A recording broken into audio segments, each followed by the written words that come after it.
Hey guys, it's Divyansh, welcome back to another episode of Football Daily. और भाई episode में आगे जाने से पहले a very very happy Independence Day to every one of you. भाई स्टे सेफ, हैप्पी रहो, खुश रहो भाई, खुश रहने दो। और भाई बस जस्ट बी प्राउड, दुनिया की सबसे सेक्सी कंट्री में रहते हैं हम लोग। लेकिन इसी के साथ बात करते हैं अपनी आज की पहली अपडेट से, और वो आती है यहाँ पर क्रिस्टियानो रोनाल्डो के रिगार्डिंग। अब देखो, कल का दिन काफी ज्यादा वॉलेटाइल था, कल का दिन काफी ज्यादा दल बदलू वाला हिसाब था। मेरे को लगता है कि यहाँ पर स्काई स्पोर्ट्स ने डाला कि रोनाल्डो का कॉन्ट्रैक्ट टर्मिनेट कर सकती है यूनाइटेड, लेकिन एट द सेम टाइम उन्होंने उसको 3-4 घंटे बाद, जब अब यूनाइटेड के अंदर की कोई खबर थी, उन्होंने उनको धमकी दी कि भोसड़ियों के फेक न्यूज मत फैलाओ। या फिर एक्चुअली में जब सैमुअल लखर्स्ट की हम बात करें, या फिर बाकी जो रिलायबल रिपोर्ट्स हैं उनकी हम बात करें, तब जब उन्होंने डिबंक करना स्टार्ट किया, तो यहाँ पर स्काई स्पोर्ट्स ने अपना जो स्टेटमेंट था और जो अपनी रिपोर्ट थी उसको यहाँ पर वापस ले लिया। लेकिन आज की अगर हम बात करें तो लॉरी बेटवेल की एथलेटिक की जो वीकली रिपोर्ट होती है उसमें हमको काफ़ी सारी चीज़ें नई देखने को मिली हैं। सबसे पहले हमको ये देखने को मिला है कि एक्चुअली में रोनाल्डो काइंड ऑफ एक इनडायरेक्टली थोड़ा सा अगेंस्ट दिखता हुआ दिख रहा है कि ये जो एरिक टेन हैग की जो हाई प्रेसिंग टैक्टिक्स है वो उसको सेट करेगी या नहीं करेगी। मतलब इस तरीके से यहाँ पर अब मीडिया इसको ऐसे डाल रहा है। एटलीस्ट एथलेटिक ने तो अपनी रिपोर्ट में इसी चीज़ को मेंशन करा है। इसी के साथ यहाँ पे दूसरी चीज़ ये निकल के आई है कि रोनाल्डो का एटीट्यूड को लेके कहीं ना कहीं यूनाइटेड के अब काफ़ी सीनियर फिगर्स एक्चुअली में काफ़ी ज़्यादा कंफ्यूज है। क्योंकि कल की अगर हम बात करें ब्रेंटफोर्ड वाले मैच में, देयर वाज अ चांस जब एक्चुअली जो असिस्टेंट मैनेजर थे वो यहाँ पर रोनाल्डो को जाके कहते हैं कि भाई ऑफकोर्स जो भाई वहाँ पे जो अवे फैंस आए हमारे, उनको जाके ग्रीट करते हैं। रोनाल्डो एक्चुअली में डिसअपॉइंटमेंट के चलते यहाँ पर उसको इग्नोर कर देते हैं। और ये चीज़ यार पहली बार नहीं हुआ, एक्चुअली में ये चीज़ पहले भी हो चुकी है, पिछले सीजन भी हमने देखी है और इस सीजन भी अभी ये हुआ है। ऐसे में काफ़ी सारे जो सीनियर फिगर्स हैं यूनाइटेड में वो ये सोच रहे हैं कि क्या यहाँ पर इस एटीट्यूड को लेके एक्चुअली में रोनाल्डो को जितना हम रोक रहे हैं और रोनाल्डो जितना जाना चाह रहा है, कहीं ना कहीं ऐसा नहीं है कि हम शायद से ज़्यादा कर रहे हैं और इसको एक्चुअली में जाने देना चाहिए। ये कहीं ना कहीं अभी यूनाइटेड के अंदर का मामला है। देखो यार, बहुत टॉक्सिक है, बहुत पॉलिटिक्स है। एट द एंड में तुमको बताऊंगा कि मामला है क्या असल में, कि कि यहाँ पर सबसे बड़ी चीज़, जो सबसे बड़ा होता है ना, हुकुम का इक्का होता है ना, ग्लेजर्स फैमिली, वो यहाँ पर इसके रिगार्डिंग क्या सोचते हैं। लेकिन इसी के साथ अगर तीसरी बात करें तो तीसरी बात यहाँ पर ये निकल के आती है कि लॉरी बेटवेल की रिपोर्ट में उन्होंने ये चीज़ कहा है कि जहाँ पर एल्वारो मोराटा को ये यूनाइटेड यहाँ पर सर्कल कर रही है और डील एक्चुअली में साइन होती हुई दिख सकती है, वहीं अब ये लेस्टर सिटी के जेमी वार्डी को भी लेके आ सकते हैं।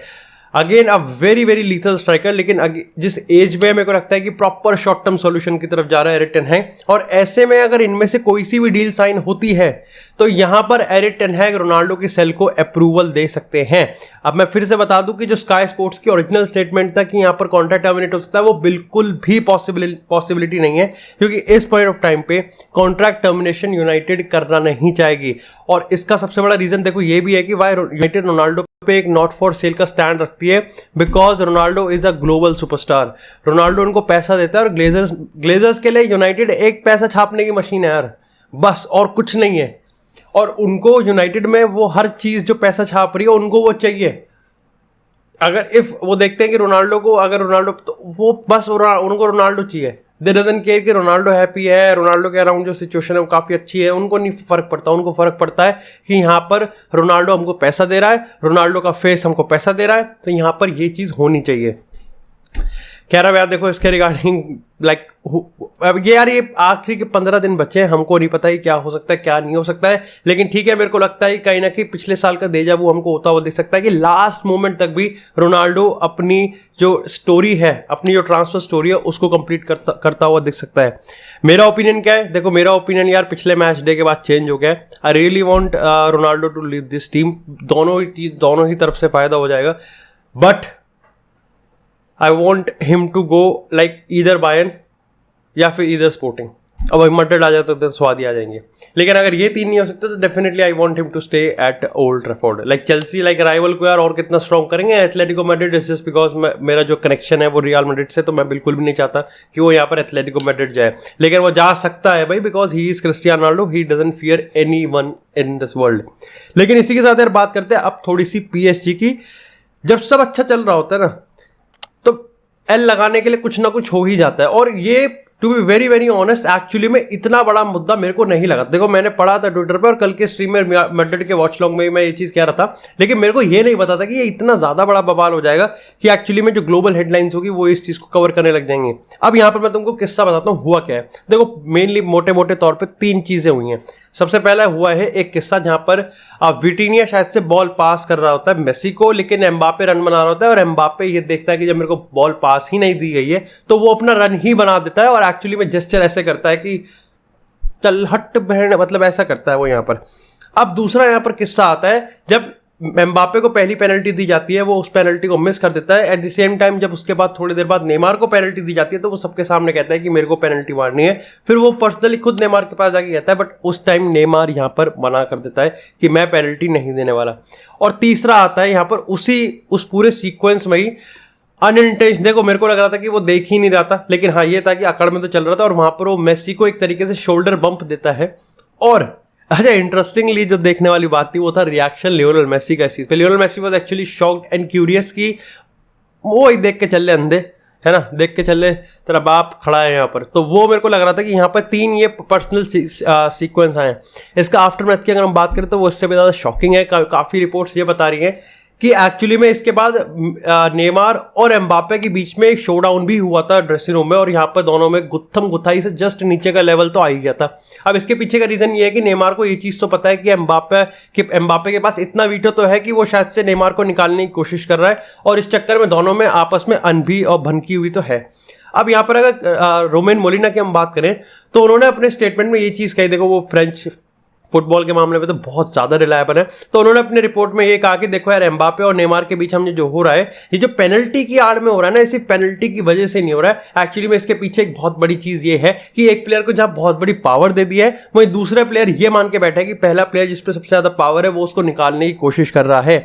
और ऐसे में जब क्रिस्टोफर गाल्टियर एक्चुअली में अपने पोस्ट मैच प्रेस कॉन्फ्रेंस में ये चीज क्लियर कर देते हैं कि पेनल्टी तो एम्बापे ही लेगा, तो एक बिल्कुल कंफर्म क्लियर कट हो जाता है कि पीएसजी का जो स्टैंड है वो किसके साथ होने वाला है। अब अगर मैं तुमको शॉकिंग और इंटरेस्टिंग स्टोरीज बताऊं जो कि मैंने थोड़ी सी खोद के निकाली हैं, तो वो यहाँ पर ये है कि एम्बापे का जो एंट्राज है ना, जो एम्बापे की टीम है वो यहाँ पर ये मान के चलती है कि एम्बापे कैसे कहते हैं कि इसके लाइक परफेक्शनली अगर आइडियली हम बात करें ना तो इस पीएसजी में एम्बापे के अलॉन्ग साइड सिर्फ एक ही स्टार की जगह है, या तो वो मेसी होने का या फिर वो नेमार होगा। अब अगेन 15 दिन बचे हैं, क्या नेमार को निकाला जा सकता है? That's a big no. और उसके पीछे का रीजन ये है कि जहां एक्चुअली में इनके बीच में लड़ाई तो बकचोदी तो हो रही है, लेकिन गाल्टियर को पता है कि यार नेमार एक जेम है और नेमार के साथ कुछ भी बकचोदी करना एक्चुअली में लियोनेल मेसी को बहुत ज्यादा अपसेट कर सकता है।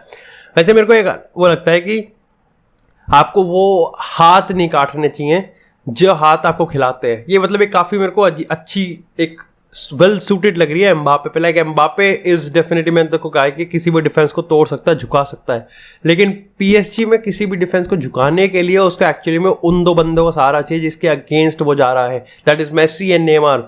हाँ डेफिनेटली जो मीडिया वैसे यार फ्रेंच मीडिया बहुत बायस्ड है एम्बापे के रिगार्डिंग। जस्ट इमेजिन अगर ये चीज़ नेमार या मेसी लेता तो फ्रेंच मीडिया पीएसजी के वो स्टेडियम शायद से उनको बू करता जैसे पिछले सीजन हमको देखने को मिला। And this is just like nothing new, जो मेरे को लगता है कि वो बहुत ज़्यादा बायस्ड है पीएसजी। और आने वाले टाइम में तुमको देखने को मिलेगा कि भाई पीएसजी के अंदर ये बहुत कांड होंगे और हर कांड में यहाँ पर एम्बापे ही जीतना दिखेगा। यहाँ पर ऐसे बताया कि एल कैपिटानो यानी कि सर्जियो रैमोस गए भी थे ड्रेसिंग रूम में एम्बापे के साथ, मतलब उससे बताने के कि भाई रुक जा, तेरा बाप खड़ा है ना यहाँ पे, शांत खड़ा है ना चुपचाप से, तो तू रुक जा, इतनी क्या करे। तो उखाड़ा भी नहीं है, मतलब उखाड़ा तो है लेकिन स्टिल आई थिंक बहुत ज़्यादा नहीं उखाड़ा है, इतना तो नहीं उखाड़ा जितना वो जिसके मेसी के सामने जिससे भिड़ रहा है वो बहुत कुछ उखाड़ के बैठ चुका है, वो सब उखाड़ के बैठ चुका है। तो यहाँ पर डेफिनेटली मेरे को लगता है कि सीन कुछ ऐसा सा ही है।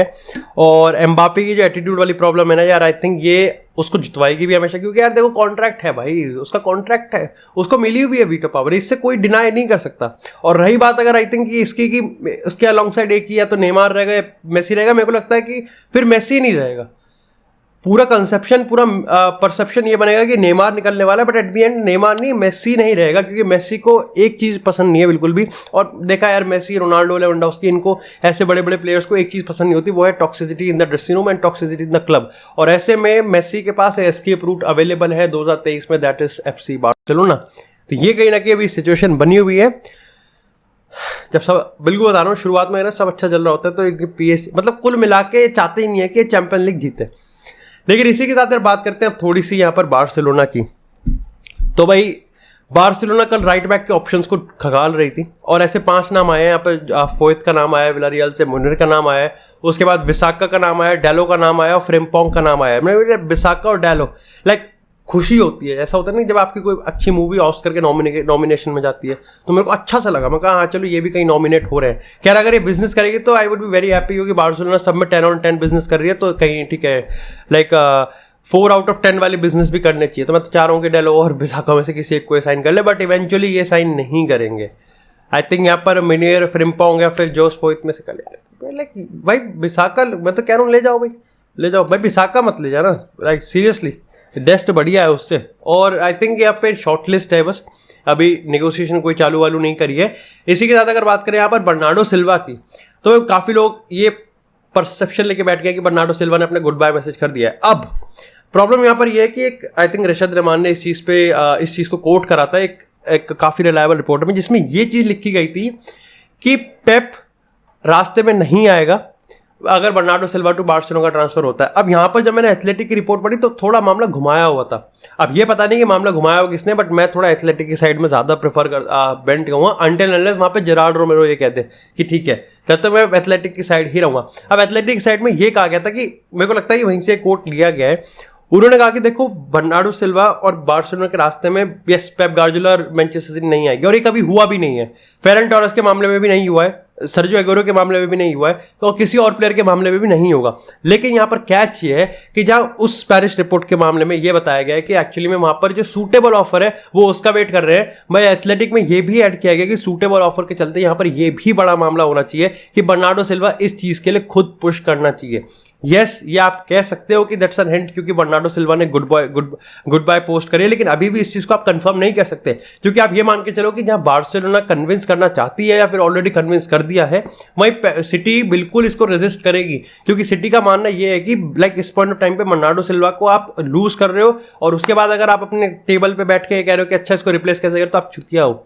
आप बर्नार्डो सिल्वा को इस पॉइंट ऑफ टाइम पे तो बिल्कुल भी रिप्लेस नहीं कर सकते, और सिर्फ 15 दिन बचे हैं तो आप डेफिनेटली नहीं कर सकते। तो यस ऐसा है कि बर्नार्डो सिल्वा और बार्सिलोना की रेस में जो ट्रांसफर स्टोरी है इसमें पेप और सिटी नहीं आएंगी। दो ही कंडीशन है, अच्छा ऑफर आ जाए 80 की 70-80 का, और यहाँ पर बर्नार्डो सिल्वा खुद पुश करना चाहिए कि नहीं अब तो मेरे को बार्सिलोना जाना, मैं सिटी रह ही नहीं सकता। वैसे केविन डी ब्रुयने का भी आया है और उसने यही परसेप्शन, उसने ये अपना ओपिनियन दिया है कि शायद से बर्नार्डो सिल्वा रुकता हुआ दिखेगा। But do let me know in the comment section. खैर अगर बात करें थोड़ी सी फ्रैंकी डियोंग की, तो कल डियोंग के रिगार्डिंग भी यूनाइटेड के खेमे में काफ़ी ज़्यादा हलचल मची रही। यूनाइटेड के जो रिपोर्टर्स होते हैं, जो प्रो रिपोर्टर्स होते हैं, उन्होंने यही कहा कि फ्रैंकी डियोंग एक्चुअली में, एक ने तो ये भी कह दिया कि लिवरपूल से पहले ही फ्रैंकी डियोंग आ जाएगा। दैट्स लाइक बोल्ड स्टेटमेंट जिस पर मैं हाईली रिलाई ही नहीं करता। एट द सेम टाइम 3 महीने में कुछ नहीं हुआ, 1 हफ्ते में अंदर हो जाएगा। खैर आई थिंक ये इसका भी सीन हो सकता है कि शायद से देखो बार्सिलोना की हलचल मचेगी, फ्रैंकी डियोंग के केस में हलचल मचेगी। बार्सिलोना किसी प्लेयर को साइन करने जाएगी तो फ्रैंकी डियोंग का मामला ऊपर आएगा। यूनाइटेड किसी प्लेयर को साइन करने जाएगी तो फ्रैंकी डियोंग का मामला आएगा। बर्नार्डो सिल्वा आता है तो फ्रैंकी डियोंग का एक अल्टीमेटम आ जाएगा, यानी कि एक हो जाएगा कि आज आर या पार हो जाएगा कि भाई फ्रैंकी डियोंग रुक रहा है या नहीं रुक रहा है। खैर इसका एक बड़ा डिसीजन ये भी हो सकता है, कल सादिक भाई से हम बात कर रहे थे कि अगर यहाँ पर ओबामेयांग और मेम्फिस डिपाई एक साथ चले गए, क्या हम ये मान सकते हैं कि there is some space, there is enough space कि बर्नार्डो सिल्वा, जूल्स कोंडे और फ्रैंकी डियोंग इस पूरे वेज विल में आ जाएं। लेकिन आई थिंक अभी भी जो की पार्ट है वो यही होगा कि फ्रैंकी डियोंग को वेज कट लेना पड़ेगा। वो यूनाइटेड आएगा या वेज कट लेगा? मेरे को लगता है कि डेफिनेटली यार वो वेज कट ले ज़्यादा बेटर है। हमारे में आएगा तो मैं तो कह रहा हूँ मेरेकल है भाई, मेरेकल है। लाइक सीरियसली मैं तो 10 on 10 दे दूंगा यूनाइटेड की इसको, अगर इस पॉइंट ऑफ टाइम पे लिया है। लेकिन इसी के साथ बात करते हैं कल के 2 मैचेस की, और that's is real Madrid versus almirah का। भाई आई वॉज हैप्पी, देखो आई वॉज हैप्पी। वो मैच के टाइम जो अंदर का भड़ास निकलता है अलग है, लेकिन आई वॉज हैप्पी क्योंकि यस भाई बेंजेमा विनीसियस का जो केमिस्ट्री उसको थोड़ा टाइम लगे। हमको ये भी देखना पड़ेगा कि यार देखो अपन आए हैं, पहला मैच है, व्हाट लाइक ये रहेगा। Real Madrid is like this, चट मंगने से पट गया। रियल मैड्रिड आपको एक टाइम पे हारते हुए दिखेगी, दूसरे टाइम में 5 मिनट के अंदर आप जीतते हुए दिख रहे होगे। रियल मैड्रिड ने कल ये फिर से प्रूव कर दिया कि जो पिछला सीजन हमारा गया था वही सीजन सेम होने वाला है। हार्ट अटैक हमको मिलने वाला है छोटे से छोटे मैच में, बड़े से बड़े मैच में। So this is all Real Madrid is all about. Alaba चुम्मेश्वरी फ्री किक। उसके बाद बेंजेमा की बात करें, थोड़ा शेकी बट ठीक है। आई थिंक बेंजेमा विनीसियस दोनों को अपने टॉप पे, दोनों को एक्चुअली में एक दूसरे की बहुत जरूरत होती है, जो कि कहीं ना कहीं कल मिलता इवेंचुअली। आई थिंक मेरे को तुमको ये लाइक इस पॉइंट ऑफ टाइम पे ये भी बता देना चाहिए कि जब आप 30 शॉट मार रहे हो तो साफ पता चलता है कि गेम कितना ज्यादा डोमिनेटिंग है और एक्चुअली में सामने वाली टीम आपको कितना ज्यादा फ्रस्ट्रेट करिए, कंसीडरिंग द फैक्ट कि यहाँ पर जो स्कोर लाइन है वो आपके फेवर में है ही नहीं। उस टाइम तक तो सिर्फ 1-0 चल रहा था। रूडिगर, और देखो डिफेंस की हम बात करें ना, रूडिगर, नाचो, ऑफ कोर्स यार इट्स शेकी। फॉरलैंड मंडी का भी जो परफॉर्मेंस था वो कुछ खास नहीं था। हमारे पास बहुत ऑप्शन है यार, डेविड अलावा, इडर मिलिटाओ, उसके बाद रूडिगर है, बहुत ऑप्शन है। तो डिफेंस तो भूल जाओ, डिफेंस तो बहुत सेक्सी हमारा जाएगा। मिडफील्ड में हमारे पास ऑप्शन ही ऑप्शन एक्सपेरिमेंट करने के। अटैक एक मात्र ऐसा है जहां पर आपको बेंजेमा, विनी, रॉड्री या बालवर्डे, इन पे बहुत रिलाय करना पड़ेगा, क्योंकि ईडन हज़ार्ड तो देखो जैसे आलाबा आया, मैं तो भूल भी गया था कि ईडन हज़ार्ड भी सब्स्टिट्यूट हुआ है कि नहीं हुआ है। लेकिन इसी के साथ बात करते हैं थोड़ी सी चेल्सी वर्सेस स्पर्स वाले मैच की। देखो कॉन्टे मारता टुकल के, कॉन्टे से नहीं भिड़ना भाई, जिम विम करके आता है लौंडा। लेकिन अगर चेल्सी वर्सेस स्पर्स की बात करें तो भाई देखो स्पर्स में है वो मेंटालिटी, अब धीरे धीरे कॉन्टे बिल्ड कर रहा है, और ये एक बहुत बड़ा लर्निंग लेसन है कि आपकी टीम के प्लेयर्स में मेंटालिटी इंस्टिल्ड करना अगर मैनेजर को आ गया तो आपकी टीम बहुत सक्सेस जाएगी। लाइक एक टाइम पे आर्टेटा और आर्सेनल में कहा जाता था, और अब भी कहा जाता है कि क्या आर्टेटा में है खुद में इतनी मेंटालिटी, वो है इतना रिजिड, क्या वो है इतना तगड़ा बंदा कि वो अपनी टीम को मोटिवेट कर सके। कॉन्टे का तो दिख गया, वह कंपैरिजन बहुत ऊपर नीचे का है, कॉन्टे काफी ऊपर का है। लेकिन अगर हम बात करें टुकल की, तो देखो यार चेल्सी ने डोमिनेट किया, और चेल्सी का जो सिस्टम है ना बहुत बढ़िया लग रहा था। टैक्टिकली चेल्सी ने एक्चुअली में आउटप्ले कर दिया स्पर्स को, या फिर हम एक तरीके से कहें कि स्पर्स चाहता ही था कि वो आउटप्ले हो जाए, because this is what they, जब भी कोई बड़ी टीम अच्छा खेलने लग जाती है ना स्पर्स के अगेंस्ट, तो एंटोनियो कॉन्टे का प्रेफर्ड सिस्टम यही रहता है कि वो साथ पीछे बैठ जाता है और सिर्फ मूवमेंट्स पे रहता है। जैसे मैंने कल ट्वीट भी करा था, दोनों टीम्स के बीच में जब आप पूरा गेम देखोगे आप तो पहले कहोगे क्लासिक, आप कहोगे बहुत बढ़िया पैसा वसूल, लेकिन एट द सेम टाइम आप ये भी कहोगे कि दोनों बीच में जो सबसे बड़ा डिफरेंस निकल के आता है वो है एक्चुअली में एफिशिएंसी का। बाकी that's it for this episode guys. I hope आपको एपिसोड पसंद आया। एपिसोड को लाइक करें, चैनल को सब्सक्राइब करें। आपको फुटबॉल से एक्सक्लूसिव कंटेंट चैनल पर मिलता रहेगा। तब तक के लिए stay tuned, stay safe, and I will see you in the next episode.